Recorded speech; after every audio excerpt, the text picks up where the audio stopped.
26 թվականի Illustrator-ի նոր տարբերակում բարելավվել է Generative Fill-ի user interface-ը և նրա UX-ը։ Այժմ, եթե մենք աշխատում ենք Illustrator-ում, այս tools-երի ներքևը մենք ունենք Generative Fill-ի առանձին այկոնը և ունենք այստեղ վերևը։ Բացի դրանից, եթե մենք մտնենք Object, ապա այստեղ կարող ենք տեսնել Generative նրա տարբեր տեսակները, որոնք տեղավորված են այդ Generative-ի ենթամենյուում։ Եթե մենք օրինակ սեղմում ենք այս icon-ի վրա, ապա ակտիվանում են այն հրամանները, որոնք մենք կարող ենք կիրառել այս պահին, ստեղծելով օրինակ Generative որևէ վեկտոր կամ որևէ մի icon կամ պատկեր։ Այս վանակի հետ առանձին մենք արդեն ծանոթ ենք իրակարգառումների հետ։ Այստեղ օրինակ կա նաև pattern-ը, եթե դուք ակտիվացնեք, կարող եք ստեղծել նոր pattern։ Եթե մենք նշենք որևէ մի տիրույթ եւ օրինակ մտնենք Object, այստեղ բացենք Generative, դուք կտեսնեք, որ այս հրամանները նույնպես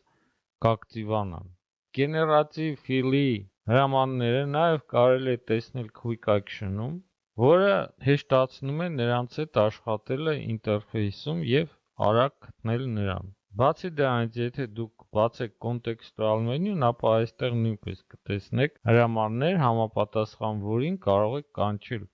այն պատուհանները, որտեղից կարող եք գեներացնել որևէ մի պատկեր։ Ավելացնենք, որ այժմ եթե մենք ցանկանում ենք ստեղծել որևէ մի գեներատիվ նկար կամ վեկտոր, այստեղ վերևը մենք ունենք նոր մոդելներ, օրինակ այստեղից կարող ենք ընտրել կամ Firefly Vector 3 մոդելը կամ Firefly Vector 4 մոդելը համապատասխան նկարներ գեներացիա անելու համար։